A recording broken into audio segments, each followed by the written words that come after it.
আজকে একটা নতুন ডিমের রেসিপি আবিষ্কার করছি। আপনারা দেখেন, এটা আমি কখনো কার কাছে দেখি না, কেউ করছে কিনা সেটা আমি জানি না। যদি কেউ দেখেন বা করে থাকেন আমাকে দয়া করে জানাবেন প্লিজ। হ্যাঁ, তো আমি এই ডিমগুলা প্রথমে ফাটিয়ে রাখছি একটা বাটিতে। আমি দুইটা ডিম দিয়ে করবো আর কি আজকে এটা।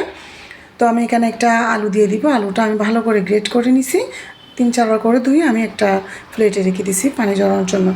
ভালো করে চিপে চিপে পানিগুলো কিন্তু ফেলে দিতে হবে। আমি কিন্তু আগে পেঁয়াজগুলো কেটে রাখছিলাম ছোটো ছোটো, একদম ছোটো ছোটো করে। এর মধ্যে আমি একটা বাটিতে 2টা ডিম ফাটিয়ে এখানে আমি হালকা একটু লবণ দিয়ে মেখে রাখছি আর কি। এখন ওই ডিমটা আমি ফ্রাইদানিতে দিয়ে দিব। তেলের মধ্যে একটু বেশি তেল লাগবে, কেননা এখানে আলুটা দেওয়া হচ্ছে সেজন্য। এখন ফাটিয়ে রাখা ডিমগুলো আমি ফ্রাই প্যানে দেওয়ার পরে এখানে আমি উপরে এই সামান্য একটু পেঁয়াজ দিয়ে এরপর আলু আলু গ্রেট করে রাখা আলুগুলো দিয়ে দিছি। এরপর এখানের উপর আমি আবার দিয়ে দিছি হচ্ছে মরিচের গুঁড়া আর হচ্ছে হলুদের গুঁড়া।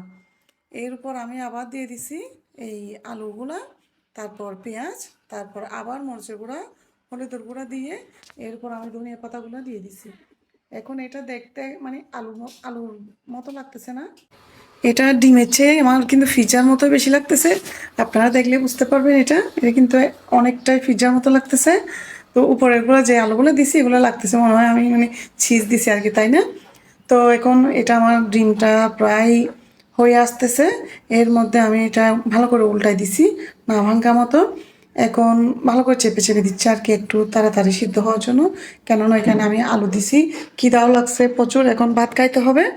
এখন তো এটা দিয়ে ভাত খাবো আজকে, সেজন্য গরম গরম কিন্তু খেতে দারুণ মজা। দেখেন রেসিপিটা কেমন হয়েছে আপনারা জানাবেন কমেন্ট করে। অসম্ভব সুন্দর হয়েছে, তাই না?